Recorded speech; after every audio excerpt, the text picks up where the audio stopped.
serum, the last type of ELISA or the fourth type of ELISA, I think. So it is competitive ELISA.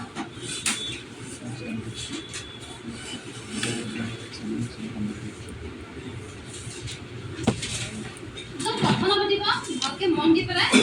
বুজি পাইখিনি অকমান আমাৰ বাকি এটা ELISA তে আমাৰ এইটো বেলেগ হয় বাকি মানে নহয় লাষ্টৰ মানে অকমান বেলেগ হয় আমি প্ৰথমখিনি অকমান বেলেগ হয় okay so competitive let's concentrate upon the word competitive so competitive মানে আমি কি বুঝো মানে কম্পিটিশন হৈছে হয়নে কম্পিটিশন হৈছে না কম্পিটিশন হ'ব মানে এই ELISA তে আমি এটা টাইপ অফ কম্পিটিশন দেখা পাম তাৰ কাৰণে আমি দেখা পাম competition will be between antigen দুটা antigenৰ মাজত কম্পিটিশন হ'ব দুটা antigenৰ মাজত কম্পিটিশন হ'ব কি কি antigen এটা হৈছে আমাৰ inhibitory antigen আৰু এটা হৈছে যোনটো antigen আমি ডিটেক্ট কৰিব লাগে this let's say patient's antigen okay competition হ'ব আমাৰ ইয়াত দুটা antigenৰ মাজত competition হ'ব one will be the inhibitory antigen and other will be the antigen that is present in the patient's blood or serum okay so the competition হতে নিজৰ মতে competition কৰিব কাৰ কাৰণে compete কৰিব both will compete for an antibody that is the primary antibody দুটাই primary antibody কাৰণে compete কৰিব এনেকৈ কৰিব এটা আমি চাম এতিয়া জানি লোৱা যে competitive ELISA কি হৈছে competition হৈছে দুটা antigenৰ মাজত to for a single antibody ite etu type of ELISA amar baki bhagotke keneke belai baki bhagot ami okol eta antigen detect korisilu but we are using only one type of antigen yat jodi saami ami duta antigen er kotha kochi hoy eta hoise inhibitory aru eta hoise juntu ami quantify koribo lage here it is quantitative type of ELISA quantitative mane ki ase কিমান আছে মানে মানে আমি পেশেন্টৰ এন্টিজেনৰ কনসেন্ট্ৰেশনটো detect কৰিম কিমান আছে ঠিক আছে নে পেশেন্টৰ সেৰামত বা আমি বিচৰা এন্টিজেনটো ডিজায়াৰ্ড এন্টিজেনৰ এমাউন্ট কিমান বা কনসেন্ট্ৰেশন কিমান ঠিক আছে তো গম পালা ফার্স্ট পয়েন্ট খিনি কি ইয়াত বাকি এটা কি বেলেগ হয় ইয়াত we are using two types of antigens one is that is designed by us that is inhibitory antigen and other one is the patient's antigen okay so yote je amara inhibitory primary antibody karone aur primary antibody to ami design korim it will be a monoclonal it is a monoclonal antibody mane it has a binding site for a single antigen okay monoclonal neki okol eta antigen or ami jodi antigen antibody structure saw এনেকুৱা নহয় যে এন্টিজেনৰ বা antibody মানে এন্টিবডিৰ যে অকল এটাই প্যাৰাটপ থাকিব আৰু এন্টিজেনৰ যে অকল এটাই এপিটপ থাকিব এনেকুৱা নহয় ভেৰিয়াছ থাকিব যেনে পলিক্লনাল বুজি পাইছেনে যেনেকৈ আমি দেখা পাইছিলো আমাৰ প্ৰাইমেৰী সেকেন্ডাৰী সময় যিহেতু এন্টিবডিটো বাইন্ড কৰিছিল এন্টিজেনটো বাইন্ড কৰিছিল তাৰমানে কিছুমান ক্ষেত্ৰত কি আছে তোমাৰ মানে ফৰ্ডাৰ তোমাৰ ক্লাছত পঢ়িবা ইমিউনলজি মানে যাৰ অকল এটা এন্টিবডিৰ কাৰণে স্পেচিফিক হয় মনোক্লনাল বুঝছেনে তো এই স্পেসিফিক আমাৰ পেশেন্টৰ সেৰামৰ কাৰণে কিন্তু কম্পিট কোনে কৰিব ইনহিবিটৰি এন্টিজেনে কিয় কৰিব ইনহিবিটৰি কৈছ মানে কি যোনটা ইনহিবিটৰি হয় আমাৰ যেনেকৈ এনজাইম ক্যাটালাইজিছটো আমি পঢ়িমগে যে ইনহিবিটৰি সাবস্টেন্স থাকে না কিছুমান ইনহিবিট কৰে এনজাইমৰ এক্টিভিটি কম্পিটিটিভ ইনহিবিশন নিটো থাকে তো যোনবিলাকৰ ইনহিবিটৰি প্ৰপাৰ্টি থাকে ইহঁতৰ একচুয়ালি কি থাকে they act as an analogue or we can say analyte for this particular thing the analog মানে কি হয় মানে ই যে ৰূপৰ কেমিক্যাল স্ট্ৰাকচাৰ ই বহুত খিনি পাৰ্সেন্টেজৰ তাৰ কেমিক্যাল স্ট্ৰাকচাৰ খিনি সেম হয় যাৰ লগত কম্পিট কৰিব সেইকাৰণে কি হৈ যায় কেতিয়াবা ই প্ৰাইমেৰী এন্টিবডি বা যোনটো বাইন্ড হ'ব লাগে ইহঁতৰ এন্টিবডিটো নাজানে কি এনেকৈ মিমিক কৰিব বা ডুপ্লিকেট টাইপৰ হয় ন যেনে কি আহি বাইন্ড কৰি দিব কি যদি ইয়াত বাইন্ড কৰি দিব তো এই এনজাইমটোৰ লগত আৰু তাৰ বেলেগ সাইড নাই যাৰ কাৰণে আমাৰ এন্টিজেন বাইন্ড হ'ব পাৰে It's just like enzyme যেটা কম্পিটিটিভ ইনহিবিশন পঢ়িম আমি তেনেকুৱা যিবেছা যত ইনহিবিটৰটোৰ সাবস্ট্ৰেটৰ নিচিনা বিহেভিয়াৰ দেখায় এখানে এনজাইমৰ এক্টিভ সাইডত আহি ইনহিবিটৰে বাইন্ড কৰে যাৰ কাৰণে আমাৰ যোনটো একচুয়াল সাবস্ট্ৰেট বাইন্ড হ'ব লাগিছিল তাৰ বাইন্ডিং নহয় আৰু বহাই দিয়ে সো ইয়াতো তেনেকুৱা ইনহিবিটৰি মানে ইহত দুটা এন্টিজেনৰ মাজত ইয়াৰ নিচিনা এনালাইট বুলি ক'ব পাৰোঁ আমি এনালগ বা এনালাইট বা এনালগ আমি কোনবিলাক মলিকিউল কওঁ যাৰ কেমিকেল ষ্ট্ৰাকচাৰ অকণমান বেলেগ লগত সেম হয় let's say substance okay year chemical structure আমাৰ তাৰ লগত সেম হয় ঠিক আছে মানে ইহতৰ মাজত কম্পিটিশন হয় সিঙ্গেল এটা এন্টিবডি বাইন্ড হ'লে বুজি পাইছেনে হলনে সো ইয়াত কি হৈছে কম্পিটিটিভ এনালাইজার আমি দুটা টাইপ এন্টিজেন ইউজ কৰিছো এটা যোনটো আমি নাজানো আৰু এটা যোনটো আমি নিজে দিম বনাই দিম মানে এই এন্টিজেনটোৰ নিচিনাকৈ ডিজাইন কৰি বনাম যাতে ইহঁতৰ মাজত কম্পিটিশন হয় ঠিক আছে হ'ল তাতে আমি চাম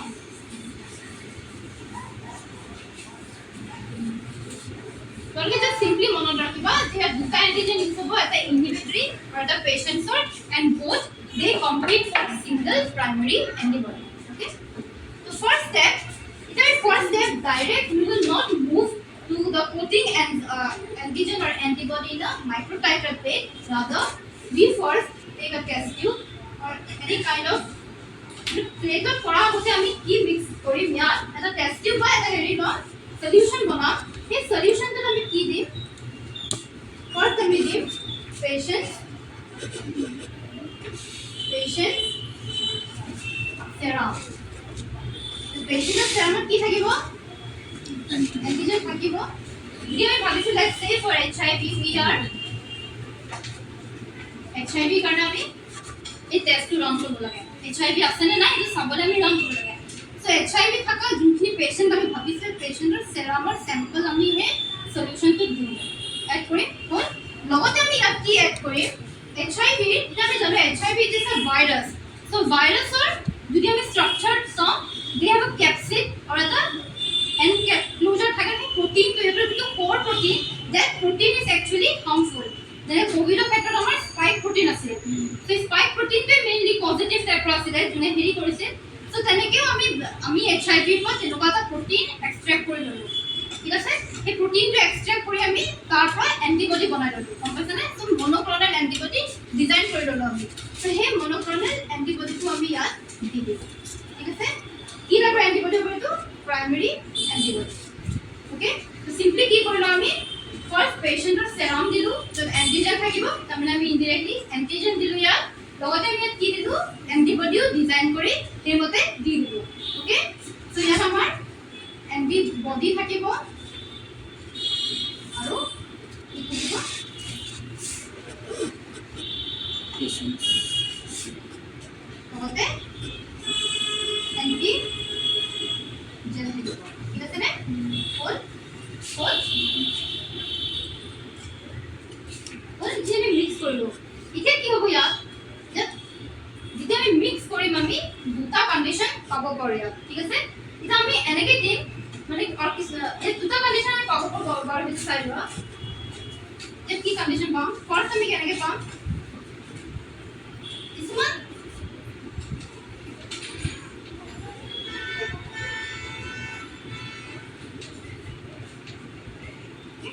কিছুমান এন্টিবডি এন্টিজেন গৈ এন্টিবডি লগত বাইন্ড হৈ যাব কিছুমান কিন্তু বাইন্ড নহব যদি ফ্ৰীলি থাকিব হ'লে সো আমি সলিউশনটো মিক্স কৰি দিয়াৰ পিছত আমি দুটা টাইপৰ এন্টিবডি পাম that is bound antibody with the antigen and other one is the free or unbound antibody এইখিনি বুজি পাইছানে সবে বুজি পাইছা সবে আৰু এইখিনি যে কৰিছো আমি গোটেই প্ৰসেছখিনি সকলো আমি ইনকিউবেট কৰি ৰাখো সলিউশন বনাই আমি অলপ টাইম ইনকিউবেট কৰিছো ঠিক আছে 37 ডিগ্ৰী সেলসিয়াস বা ওভাৰনাইট ইন 4 ডিগ্ৰী সেলসিয়াস তো ইনকিউবেট কৰাৰ পিছত আমি সেই সলিউশনটো আমি যে দুটা টাইপৰ এন্টিবডি পাব পাৰো ওয়ান ইজ দ্য ফ্ৰী যাৰ কাৰো এন্টিজেনৰ লগত বাইন্ড হোৱা নাই আৰু এটা হৈছে আমাৰ যোনটা বাউন্ড হৈ গ'ল অলৰেডি ঠিক আছে ಇದು ಡಿಪೆಂಡ್ কৰিব আমি কিমান এন্টিজেন হেৰি কৰিছো যদি এন্টিজেন বেছি দি দিছো তাৰমানে সব জায়গা অকুপাই হ'ব আৰু এন্টিবডিতকে যদি সেইটো আমি পিছত চাম তোমালোকে জাস্ট এখিনি মনত ৰাখা যে কেইটা টাইপৰ এন্টিবডি পালো আমি bound and unbound or free or bound antibody এতিয়া আমি গোটেই সলিউশনখিনি এখন মাইক্ৰোটাইটাৰ প্লেটত এলাইজা প্লেটত pour কৰি দিম যোনখন এলাইজা প্লেটত আমি ইয়াত এতিয়া কি ক্যাপচাৰ কৰিম we will capture antigen capture কৰিম capture antigen মানে কোড কৰিম এটো antigen টো কোনটো antigen আমি capture কৰিম বা কোড কৰিম কোনটো টাইপৰ antigen দিম আমি ইয়াতে আমাৰ antigen টো নে কি antigen দুটা antigen ইউজ কৰিছিল আমি দুটা টাইপৰ সো ইয়াত আমি inhibitory antigen খিনি কোড কৰি দিম গম পালানে ইয়াত থাকিব আমাৰ কিন্তু হৈছে ইয়াত মিক্স কৰিছে আমি পেশেন্টৰ ইয়াত যদি আমি let's say inhibitory antigen খিনি ইয়াত আমি কোড কৰিম okay this are inhibitory antigen বুজি পালা ইমান লাগে বুজি পাইছা ওকে এতিয়া আমি গোটে সলিউশন খিনি ইয়াত দি দিম ইয়াৰ পিছত আমি ওয়াশ কৰিম ব্লকিং কৰিম এইবোৰ আৰু যাতে বেলেগ সাইড এই নাথাকে নৰমাল প্ৰসেস খিনি তাৰ পিছত কি কৰিম আমি নেক্সট স্টেপত কি কৰিম এই গোটে সলিউশন খিনি ইয়াত pour কৰি দিম তো এতিয়া pour কৰি দিলে আমাৰ কি হ'ব এতিয়া চোৱা তো কোৱা এইখিনি আৰু এই এন্টিজেন আৰু এই এন্টিজেন খিনি এন্টিবডি লগত বাইন্ড কৰা ক্যাপাসিটি সেম আছে মই কৈছো আমি এনেকে ডিজাইন কৰিলে দেখি এনালগ বা এনালাইজাৰ এতিয়া যোনখিনি অলৰেডি এন্টিজেন নিজৰ গাত লৈ লৈছে সিহঁতে যদি লাগিব পাৰিব কোনখিনি লাগিব ইয়াত ফ্ৰী থাকা ফ্ৰী খিনি তো ইয়াত আমাৰ লেটস সে আমাৰ দুটা ফ্ৰী আছে ইয়াত তো দুটা ফ্ৰী এন্টিবডি গৈ ইয়াত লাগিব ঠিক আছে দুটা ফ্ৰী এন্টিবডি ইয়াত গৈ লাগিব আৰু বাকিখিনি যোনখিনি অলৰেডি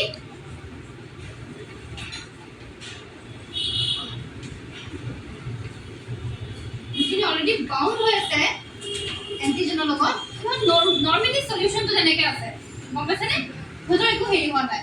তো যোনখিনি ফ্ৰী হৈ আছে যত গৈ এটাচ হৈ গ'ল বুজি পালানে এতিয়া নেক্সট আমি কি কৰিম ওয়াশ কৰিম কিয় ওয়াশ কৰিম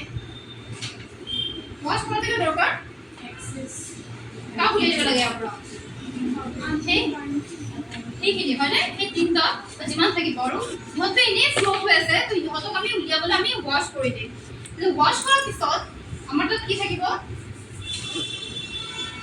সবে বুজি পাইছা নে এইখিনি লাগে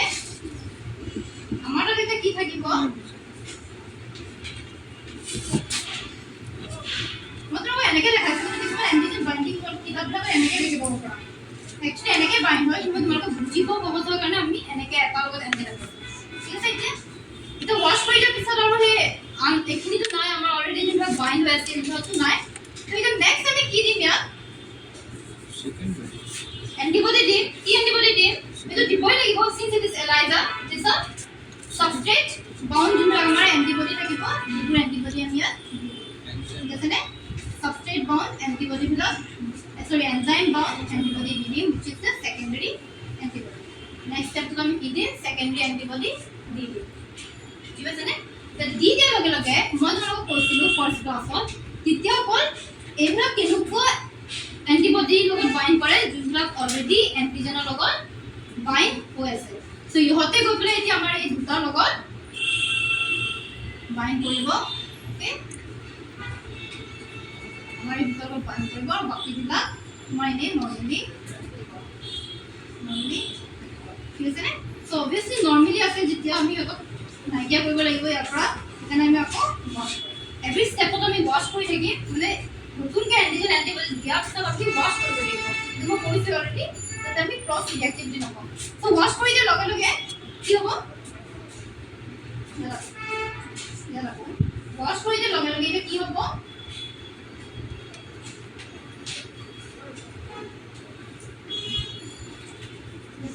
ওয়াশ কৰি দিয়াৰ লগে লগে যোনটো ফ্ৰী থাকে লাগিব ওয়াশ কৰি দিয়াৰ লগে লগে ইহঁতৰ মাজত এতিয়া ইহঁতৰ বাইন্ড হ'ব নেক্সট কি দিম আমি কি দিম নেক্সট সাবস্ট্রেট দিম তো সাবস্ট্রেট দিয়াৰ পিছত আমাৰ আলটিমেটলি আমি কি পাম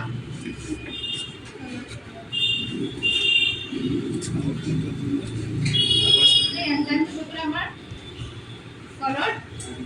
এনজাইম কি কৰিব সাবস্ট্ৰেট এটা কালাৰ প্ৰডাক্টলে কনভাৰ্ট কৰিব কিন্তু এতিয়া মোক কোৱা কালাৰটো আমি কেনেকুৱা টাইপৰ কালাৰ পাম ডাৰ্ক কালাৰ পাম নে লাইট কালাৰ পাম আমি যিমান দিছিলো সেয়া গোটেইখিনি ইউজ নহল ডিজাইন তো কালাৰটো আমাৰ লাইট আহিব নে ডাৰ্ক আহিব লাইট আহিব হয়নে কালাৰ কি আহিব আমাৰ লাইট কালাৰ আহিব ওকে কাৰণ এটা এন্টিজেন থাকিয়ে গ'ল ই যদি এটা কৰিলেতেন তাৰো সাবস্ট্ৰেটখিনি কনভাৰ্ট কৰি দিব প্ৰডাক্ট তো কালাৰটো ডাৰ্ক পালো হয় কিন্তু এটা তো এনেই থাকি গ'ল সো সেইকাৰণে আমি কালাৰটো আমি লাইট পালো তে যিমান ইয়াত this type of ELISA, we know that Jiman light color, Jiman basi antigen is present in the patient's serum. तो उल्टा होगा मैं जाने का कोइसो মানে ये उल्टा होगा কেনেকে উল্টা হ'ব বুজি পাইছানে তো ইমান কি বস্তু আমি কৰিলো কিয় কি জানিবলে এনা কৰাৰ কি দৰকাৰ আছিল কম্পিটিশন কৰাই বলাই তাকেতো মোক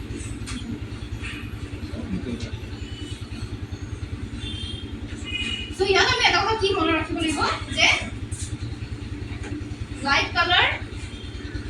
light color is more antigen, dark color less antigen.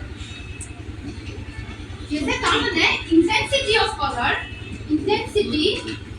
or absorbance of color is inversely proportional to concentration of enzyme. Yeah, sorry, antigen. Ma'am একটা কোয়েশ্চন আছে Wow. কৰা প্ৰচিডিউৰটো বাৰু বুজিছোঁ কিন্তু প্ৰথম ষ্টেপ কেইটা কিয় কৰিছে সেইটো দৰকাৰ কাৰণ মেম এক্সট্ৰা মানে যদি ইহঁতৰ কোৱান্টিটি বা অলপ যদি কিবা খেলি মেলি হয় ৰিজাল্টটো অলপ বেলেগ ধৰণে আহিব কিন্তু প্ৰথমখিনি কিয় কৰিছে অকল এলিমিনেট কৰিবনে আৰু বেলেগ কিবা এনেকুৱা আছে তো কম্পিটিশনটো চাব লাগে মেইন আমি ইয়াত যে আমাৰ বেলেগ সেইবিলাকে যেতিয়া কাম দি দিব we always opt for competitive main আমাৰ ডাইৰেক্ট ইনডাইৰেক্ট কথা আহি যায় কিন্তু কিছুমানৰ কি হয় ইনডাইৰেক্ট ডাইৰেক্টটো যদি নাহে তো এটা অপচন থাকে কম্পিটিটিভ দিস ইজ মোৰ মানে তোমাৰ এক্সপেন্সিভ হয় কিন্তু কৰিব লগা কেতিয়াবা হৈ যায় মানে যেতিয়া আমি চাম কম্পিটিটিভ বাইন্ডিং এৰে ইয়াত এটা বেছি এক্সপেন্সিভ হয় বাকি বিলাকতকৈ কাৰণ ইয়াত আমি এন্টিবডি ডিজাইন কৰিব লাগিব লগতে এটা এনালাইজ ডিজাইন কৰিলো হয়নে তো এতিয়া মোক কোৱা তোমালোকে লাইট কালাৰ কেনেকৈ আহিছে বুজি পাইছা নাই ইখনে সবে লিখিলা মা বাবা কৈ দে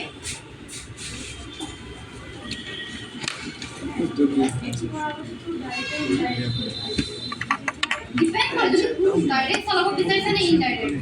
ইতেকিটা এনালাইজ কৰিব লাগিব বুলি কথা নাই মানে তোমাৰ ওপৰত ডিপেন্ড কৰে তুমি কম্পিটিটিভ কৰিবা নে ডাইৰেক্ট ইনডাইৰেক্ট কিছুমান টেষ্ট ধৰা এইচআইভি কাৰণে আমি কম্পিটিটিভ কৰিব পাৰো কিছুমান ভাইৰাছৰ কাৰণে আমি ইনডাইৰেক্ট কৰিব পাৰো ডিপেন্ড কৰে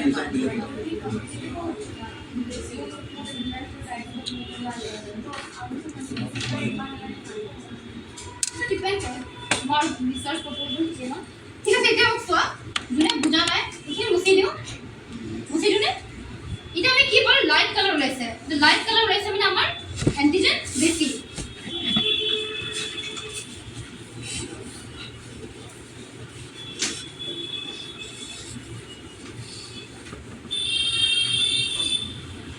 সাউন্ড লাগিছে মানে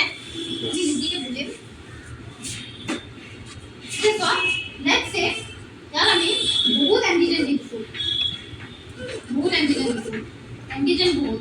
কম্পেয়ার টু অ্যান্টিজেন বহুত বেশি অ্যান্টিজেন আছে এখানে যদি আমরা টেস্ট টিউবটো আমি অ্যান্টিবডি দিম অ্যান্টিবডি দিতে দিম বেশি অ্যান্টিজেন থাকিলে আমার ফ্রি বাউন্ড অ্যান্টিবডি কম থাকবে না বেশি থাকিব তুমি তো কোৱা যদি অ্যান্টিজেনৰ এমাউন্ট অ্যান্টিবডিতকৈ বেছি তেতিয়া হলে মানে আমি যে অ্যান্টিবডি তোমাৰ concentration কম দিয়া অ্যান্টিজেনত কে এটা কি বেশি কম থাকিব সেইটো কম ফ্রি অ্যান্টিবডি কম থাকিব মানে তো ফ্রি অ্যান্টিবডি যদি কম থাকে সেই ফ্রি অ্যান্টিবডি খিনি গৈ পেলাই তো আমাক অ্যান্টিজেনৰ লগত বাইন্ড কৰিব পাৰে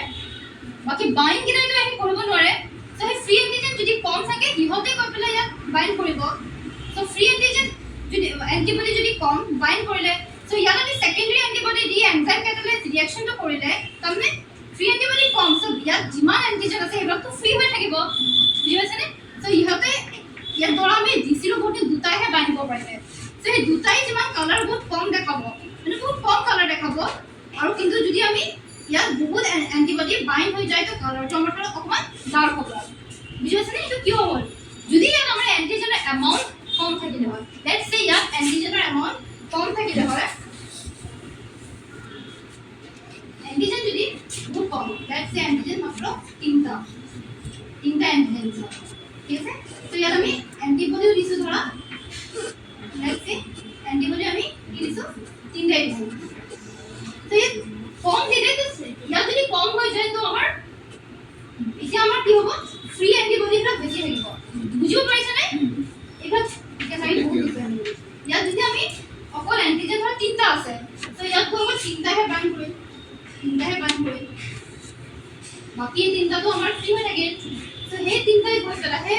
বাইন্ড কৰিব পাৰিব ইয়াত ধৰা আছে তিনটা হেৰি তো ফ্ৰী খিনিহে বাইন্ড কৰিব ফ্ৰী খিনিহে বাইন্ড কৰিব ফ্ৰী অকুপাই হৈ গ'ল ইয়াত এনজাইম দিলে পিছত আমি কালাৰটো ডাৰ্কে পাম বুজিছেনে তো কন্ট্ৰাডিক্টৰি কথা হৈ গ'ল যিমান এন্টিজেন বেছি কালাৰৰ ইন্টেন্সিটি কম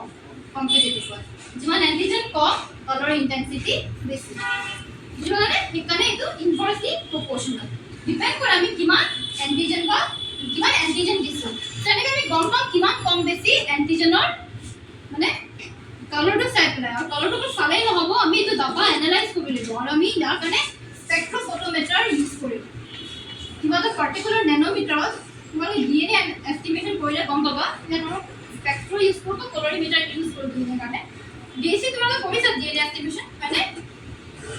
কৰিছাতো তো ইয়াত নাই কৰালে একো প্ৰব্লেম নাই ইয়াতো তোমালোকে কৰিব পাবা আৰু ভালকৈ শিকিব পাবা ইয়াত ঠিক আছে তো আমি ইয়াতো ডিএনএ কৰিম ইয়াকে আমি কৰাব তো তেতিয়া স্পেক্ট্ৰোফটোমেটাৰ বা কলৰিমিটাৰ ইউজ কৰি আমি কেনেকৈ এই কালাৰ যোনটো আমি পালো লেটস সে টেষ্ট টিপটোত আমাৰ যি কালাৰ ওলাল এই কালাৰৰ ইন্টেন্সিটি মানে ইট ইজ মেইনলি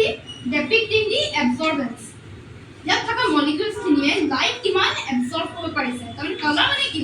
মলিকিউলছখিনিয়ে লাইট কিমান এবজৰ্ব কৰিছে সেই লাইট কিমান এবজৰ্ব কৰিছে এইটো আমি মেজাৰ কৰিম অপটিকেল ডেনচিটিৰে বুজিছেনে অপটিকেল ডেনচিটি যদি অপটিকেল ডেনচিটি কম তাৰমানে লাইটৰ ইন্টেন্সিটিও কম ইন্টেন্সিটি কম মানে আমাৰ কি জি ৰিজাল্ট লাগে এইটো দিব ওকে ইয়াৰ ক্ষেত্ৰত উল্টা বাট বেলেগবিলাকৰ ক্ষেত্ৰত আমাৰ ইন্টেন্সিটি কম মানে সো মেইনলি আমি এবজৰ্বেন্স চাইছো কিবা এটা পাৰ্টিকুলাৰ নেনোমিটাৰ যোনটো অলৰেডি ইয়াত ফিক্স থাকিব তুমি সেট কৰিব লাগিব একচুয়ালি আমি গ্ৰাফত প্লট কৰিম অপটিকেল ডেনচিটি বুজিছেনে সেই অপটিকেল ডেনচিটি লগতে আমি কোৰিলেট কৰি কনসেন্ট্ৰেচনটো পাম মই এইখিনি ডিটেইলছত ভালকৈ প্ৰেক্টিকেল কৰিলে গ্ৰাফ বনাবলৈ যেতিয়া কৰিব পাৰিবা তুমি কালাৰটো জাস্ট টেষ্টটো চালো ইয়াত বেছি কম তুমি ক'বতো নোৱাৰা কিমান আছে মেথমেটিকেল এটা দিব লাগিব নহয় এমাউণ্ট কিমান মাইক্ৰলিটাৰ বা কিমান আছে এন্টিজেন তো ইয়াত আমি সেই পিছতো ক'ব সো কম্পিটিটিভ এনালাইসিস আমি বুজি পাইছানে বুজি পাইছা কেনেকৈ কম বেছি হ'লে আমাৰ উল্টা ৰিজাল্ট আমি কেনেকৈ পাম কাৰণ ইয়াত আমি কম্পিটিশন কৰিছে দুটা এন্টিজেনৰ মাজত বুজি পাইছানে ইহঁতৰ লগত অলৰেডি যোনটো ফ্ৰী আছে ইহঁতৰ লগত ই কম্পিটিশন কৰে ফ্ৰী এন্টিবডিবিলাকৰ লগত কিন্তু যদি ফ্ৰী এন্টিবডিবিলাক ফ্ৰী নাই হৈ থকা তো ই গৈ পেলাই ইয়াত গৈ বাইণ্ড কৰিব নোৱাৰে হ'ল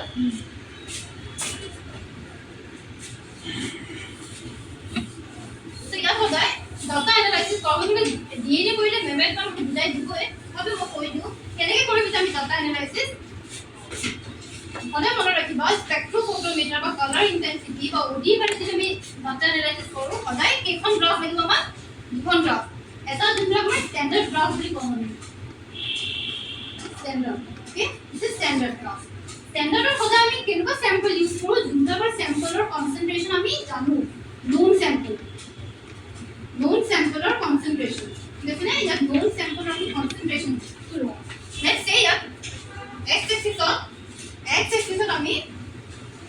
প্লট কৰিম ইয়াত লেটস সে OD প্লট কৰিম ঠিক আছে তেন ধৰা 1 1.5 2 2.5 বা ইয়াত ধৰা আমি কনসেন্ট্ৰেচন অফ দ্য স্যাম্পল কি লৈছো দিস ইজ OD আৰু ইয়াত স্যাম্পলৰ কনসেন্ট্ৰেচন first let's say 2 মাইক্ৰলিটাৰ 4 6 8 for example okay তো এতিয়া কি হ'ব নোন স্যাম্পলটো আমি জানো আমি যেতিয়া মাইক্ৰ'টাইটাৰ ফেজত এইবিলাকত আমি এনালাইজবোৰ দিছিলোঁ নহয় আমি তাৰ চেম্পলটোৰ এইবোৰ কনচেন্ট্ৰেচন আমি জানো ইয়াত ধৰা আমি 2 মাইক্ৰলিটাৰ দিছোঁ ইয়াত 4 মাইক্ৰলিটাৰ দিছোঁ ইয়াত 6 দিছোঁ we know the concentration so সেই কনচেন্ট্ৰেচনৰ মতে আমি দিলোঁ so ই এটা তোমাৰ এটা ৰেফাৰেন্স বা নোন চেম্পল হিচাপে কাম কৰিব ঠিক আছে এই নোন চেম্পলটো যদি আমি OD চাম স্পেক্ট্ৰোফটোমিটাৰত সেই স্পেক্ট্ৰোফটোমিটাৰত আমি কিবা এইবিলাক এনেকৈ OD পাম কিবা এনেকৈ গ্ৰাফ পাম লেটস সে 4 মাইক্ৰলিটাৰ আমি ধৰা 1.5 OD পাইছোঁ ঠিক আছে 6 মাইক্ৰলিটাৰ লেটস সে আমি OD পাইছোঁ something some between 2 and 2.5 বুজি পালানে এইটো হৈছে নোন গ্ৰাফ আমি ইয়াৰ পৰা গম পালোঁ যে এইটো হয় এতিয়া নেক্সট আমাৰ হৈছে আননোন বস্তুবোৰ আমি কেনেকৈ স্ট্যান্ডাৰ্ড গ্ৰাফৰ ইউজ আননোনৰ লগত কিয় আমি কৰিম কেনেকৈ কৰিম এটা হৈছে আননোন সলিউশন এটা আননোন সলিউশন বা আননোন স্যাম্পল কি হয় আমাৰ যোনটো এন্টিজেন আমি দিছিলোঁ পেশেন্টৰ পৰা পেশেন্টৰ স্যাম্পলৰ কনসেন্ট্ৰেচন লাগে আমাক এন্টিজেনৰ সো এতিয়া আননোনৰ কাৰণে আকৌ আমি গ্ৰাফ বনাব লাগিব তো ইয়াত গ্ৰাফ হ'লে এতিয়া আমি কনসেন্ট্ৰেচন নাজানো ইয়াত আমি জানিছিলোঁ নাজানো কিন্তু জানো আমি কি ইয়াৰ ওডি ঠিক আছে মানে গ্ৰাফৰ এইটো পইণ্টত ইমান আহিছে এইখিনি ধৰা 1.5 আহিছে আৰু ইয়াত কিমান আহিছে তোমাৰ 2.5 ঠিক আছে নে তো এনেকে আমি ওডিবোৰ জানো ইয়াৰ আমি কনসেন্ট্ৰেশন নাজানো ওডি তুমি ইয়াৰ ল ঠিক আছে নে তেতিয়া কি কৰিম আমি এটা আমি চাম আমি যি ওডি চাম নহয় আকৌ ওডি চালে আমি কি পাম যে আমাৰ ওডিটো ধৰা it's সামহার between 1 to 1.5 okay 1 to 1.5 তো তেতিয়া আমি ইয়াৰ লগত কম্পেয়াৰ কৰিম যে 1 to 1.5 ৰ ভিতৰত ইয়াৰ ভিতৰত আমাৰ কনসেন্ট্ৰেশন তো সামহাৰ বিটুইন 2 to 2 আৰু 4 মাজত আছে ইয়াৰ পৰা ইয়াৰ লগত ক্যালিব্ৰেট কৰি আমি কম্পেয়াৰ কৰিম এইকাৰণে তাৰ আগত আমাৰ নোন স্যাম্পলৰ কাৰণে এটা ষ্টেণ্ডাৰ্ড গ্ৰাফখন বনাই ল'ব লাগিব গ্ৰাফটোৰ ডিটেইলছত পঢ়িব পাবা প্ৰেক্টিকেলটো কৰিলে ওকে তো ইয়াত আমি ওডি আমি কনসেন্ট্ৰেশন জানো ওডি আমি উলিয়াই ল'লো স্পেক্ট্ৰোফটোমিটাৰ আননোন স্যাম্পলৰ কাৰণে আমি কনসেন্ট্ৰেশন নাজানো কিন্তু আমি ওডি জানো যোনটো আমি অলৰেডি উলিয়াই ল'লো সো ইয়াৰ লগত ষ্টেণ্ডাৰ্ড গ্ৰাফত ওডিও আছে লগতে কনসেন্ট্ৰেশন আছে সো আমি মিলাই ল'ম যে আমাৰ ওডি আছে ধৰা 1.3 সো 1.3 আমি ক'ত কানেক্ট কৰিব সো ইয়াৰ তাৰমানে আমাৰ এন্টিজেন বা আমাৰ স্যাম্পলৰ কনসেন্ট্ৰেশন somewhere between 2 and 4 okay but 3 microliter বা somewhat like that বুজিবানে এইকাৰণে আননোন গ্ৰাফখন বনাই লোৱাটো দৰকাৰ সৰি নোন স্যাম্পলৰ কাৰণে গ্ৰাফ প্লট কৰা দৰকাৰ যোনটো আমি ষ্টেণ্ডাৰ্ড বুলি কওঁ ষ্টেণ্ডাৰ্ড গ্ৰাফ বুজিবানে ষ্টেণ্ডাৰ্ডক কম্পেয়াৰ কৰি আমি আননোনৰ কাৰণে উলিয়াম ঠিক আছে ভালকে তোমালোকে পাবা মই জাষ্ট কৈ দিছোঁ সো এলাইজাটো আমি এই ডাটা এনালাইসিস প্ৰসেছটোৰে উলিয়াম আৰু ক্যালকুলেশন থাকিব ফৰ্মুলা য'ত ওডি আৰু কনসেন্ট্ৰেশনৰ ফৰ্মুলা থাকিব সেইটো কৰি আমি কনসেন্ট্ৰেশন উলিয়াম সেম প্ৰসেছ বাট এইবিলাক বহুত টাইম ৰিকুৱাৰিং গোটেই সেট আহিব কিটটো আহিব য'ত তুমি হেৰি আহিব আমি এলাইজা প্লেট ৰিড এইখিনি বস্তু যে আমি হাতেৰে কৰিব নালাগে যেনে ডিএনএ এষ্টিমেশ্যনত বা বেলেগ বস্তু তোমালোকে এতিয়া হাতেৰে যোনবিলাক কৰিবা দুটো নিজে গ্ৰাফ বনাব লাগিব এলাইজা প্লেটৰ কি হয় প্লেটখন ৰিয়েকশ্যন কৰাৰ পিছত এই গোটেই প্লেটখন আমি এটা এনেকুৱা এটা মেচিন থাকিব এই মেচিনত এনেকুৱা এটা স্পেচ থাকে টিপি দিলে ট্ৰেখন আহে সেই ট্ৰেখন সোমাই যাব ভিতৰত টাইম এটা দিবা তাৰপিছত গোটেই এলাইজা ৰিডাৰ বুলি কয় এলাইজা প্লেট ৰিডাৰ সো এই অলপ টাইমৰ পিছত গোটেই ওডিবিলাক এনেকৈ গ্ৰাফ ফৰ্মেটত দি দিব মানে আমাক কনচেন্ট্ৰেশনৰ দিব বুজিছেনে সো গোটেই এই ওডিখিনি আমি ইয়াত পাই যাম ওকে বা কনচেন্ট্ৰেশন তেনেকৈ এলাইজা ৰিডাৰ থাকিব বুজিছেনে এইটো তোমালোকে পিছত পাবা আৰু অৰ্ডাৰ চাৰ্ভিচত সো আমাৰ এনেকৈ আমি এলাইজা কৰোঁ সো এলাইজা সবে ক্লিয়াৰলি এলাইজা কি হয় ঘৰকৈ চাবা ওকে আৰু নিজৰ হেৰি কৰিবা মেটেৰিয়েল তোমালোকে দি দিম তোমালোকক ইউবি নামৰ এটা ইমিউনলজি বুক আছে এইটো সফ্ট কপি মোটা আছে মই হেৰি কৰিম তোমালোকৰ তাৰ পেজ নম্বৰ 1 খন ইমিউনলজি কিতাপ হয় তাত এলাইজা যিহেতু আমাৰ ইমিউনো টেকনিক পেজ নম্বৰ 149 ৰ সফ্ট কপিটো 149 ত আমি এলাইজাখিনি পাম তোমালোকে নোট যদি বনাব বিচাৰা তাৰ পৰা বনাই ল'ব পাৰা ওকে মানে মই নকওঁ যে তোমালোকে নোট দি দিব লাগিব বুলি মানে খালি পঢ়িবা আৰু যদি হেৰি নকৰা তুমি যি বুজিছা সেইখিনি নিজে পঢ়াত লিখি চাবা তাৰপিছত বুকখন ফলো কৰিবা বা বেলেগ মেটেৰিয়েল ফলো কৰিবা ওকে আৰু লগতে এইটো চাবা যে এলাইজা যে আমি পঢ়িছোঁ ইয়াত আমি মেথডটো কমপ্লিট গম পালোঁ এতিয়া আমি এমএসসি লেটাৰত ইয়াতে অলপ বেলেগকৈ ভাবিব লাগিব যে আমি এলাইজা জানিলোঁ এলাইজাৰ মেথডকেইটা জানিলোঁ এলাইজা কি হয় কোনে ইনভেণ্ট কৰিছিল কোনে ডিছকভাৰ কৰিছিল বা কোনে হেৰি কৰিছিল তো তাৰপিছত আমি এইটো জানিব লাগিব যে ইয়াৰ প্ৰেক্টিকেল এপ্লিকেশ্যন কি কাৰণ কুৱেশ্যনত 10 মাৰ্কছৰ কুৱেশ্যন কেতিয়াবা আহিছে এলাইজা কি হয় এক্সপ্লেইন কৰা আমুক ষ্টেপকেইটা বা টাইপ অফ এলাইজা ডিফাইন কৰা লগতে কোৱা যে ইয়াৰ এপ্লিকেশ্যন কি তো ইয়াৰ এপ্লিকেশ্যনটো তোমালোকে চাবা আমি মুখত ক'ব গ'লেতো আছে ন এপ্লিকেশ্যন যেনেকৈ মলিকুলাৰ মানে ক্লিনিকেল ডায়েগন'চিছত আমাৰ হেল্প কৰে বেমাৰ চেমাৰ তো সেইবিলাকে লিখিব লাগিব বুজিছেনে এপ্লিকেশ্যন আৰু লগতে সেই কিতাপখনৰ সফ্ট কপিটো মই দি দিম মোৰ তাত আজি মই লেপটপটো অনা নাই পেন ড্ৰাইভখন গৈ লৈ আনিবা এখন লৈ আনিবা এখন কিতাপ থৈ দিলেও তোমালোকৰ পিছৰ ছেকেণ্ড চেমত যেতিয়া ইমিউনলজি পঢ়িবা তাৰপৰা পঢ়ি ল'ব অ'কে বুজিবানে বাকী মই কোৱা মতে নিজে যদি চাব বিচাৰিছা অনলাইন তো সেই ৱেবছাইটটোৰ পৰা চাবা মই যে কৈছিলোঁ লাষ্ট ক্লাছত নেশ্যনেল লাইব্ৰেৰী অফ মেডিচিন তাত মানে একৰ্ডিং টু মি মানে মোৰ পাৰ্চনেল এক্সপিৰিয়েঞ্চৰ পৰা ইমান বেয়া তেনেকুৱা ইমান হেৰি নাথাকে ইজি হয় লেংগুৱেজখিনি বুজিব পাৰোঁ পইণ্ট ৱাইজ থাকে ফাৰ্ষ্ট হিষ্ট্ৰীটো ক'ব তাৰপিছত মেথডটো ক'ব যাতে আৰু লগতে লাষ্টত গৈ ছিগনিফিকেঞ্চখিনি কৈ দিয়ে সেইটো চাব পাৰোঁ তাত গোটেইকেইটা 3টা প্ৰচেছ 4টা এলাইজাৰ প্ৰচেছ ডিফাইন হৈ আছে বুজি পাইছা নহয়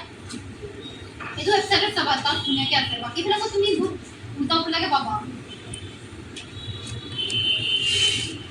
বুজি পাইছা না কোনটো এই কথা কৈছো মই দেখাই দিব লাগিব মোবাইলত আৰু বহুত এই তেনেকুৱা ৱেবছাইট আছে খোলাচোন গুগলটো তাত এলাইজা বুলি মাৰা মানে আমি যোনটো কনচেনট্ৰেশ্যন অফিচাৰ লেভেল আছিলোঁ 150% লেভেল সেইটো গ্ৰাফৰ পৰা গ্ৰাফৰ এটা মানে তাত কম্পেয়াৰ কৰিলে লাইফটো যেতিয়া কম্পেয়াৰ ঘৰত গৈ পঢ়িবা এইখিনি কি হয় okay please ChatGPT use কৰি নোটছ নবনাবা যি বেছিক আমি কৰিলা আৰু ইয়াত চেট জিপিটি নহয় তোমালোকে কিবা বিচাৰি পোৱা নাই কৈ দিবা যে এনেকুৱা মেম মেটেৰিয়েল পোৱা নাই কিতাপ পঢ়িলে তোমালোকে কিতাপ লাগে অনলাইন মেটেৰিয়েল পঢ়ি ল'বা বা PDF পঢ়ি ল'বা মই বিচাৰোঁ হাৰ্ড কপি থাকিলেও বেছি বেটাৰ তো হ'ব বাৰু যিহেতু মোবাইলৰে যুগ মানে ডিজিটেল থিংটো মোবাইলত computer laptop please ChatGPT use নকৰিবা নেশ্যনেল ইনষ্টিটিউট অফ হেল্থ বুলি আহে নেশ্যনেল ইনষ্টিটিউট অফ হেল্থ বুলি আহে সেইটো চুই দিলে সেইটো ৱেবছাইট হ'ব তাতে আছে তোমাৰ যিকোনো টপিক তেনেকৈ ধুনীয়াকৈ আহি যায় পাইছানে মানিছ শ্বেয়াৰ কৰি দিলে লাগিলে কিন্তু আমি এতিয়ালৈকে আমি কি পঢ়িলোঁ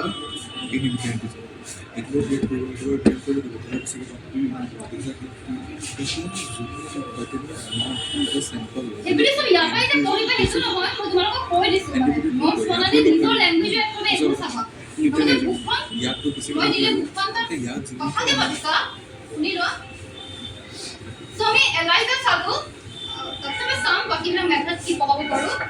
নেক্সট আমাৰ বায়'কেমিষ্ট্ৰি আছিল নহয় সেইখিনি আমি নেক্সট ক্লাছত পঢ়িম অ'কে গ্লাইকোলাইসিস পঢ়িম ক্ৰেছ চাইকেল পঢ়িম then we will move to the second topic যোনটো আমাৰ ৰেসপিৰেটৰি কমপ্লেক্স চ' গ্লাইকোলাইসিস আৰু ক্ৰেছ চাইকেল পঢ়িলে তোমালোকে ৰিলেট কৰিব পাৰিবা অ'কে ক্লিয়াৰ থেংক ইউ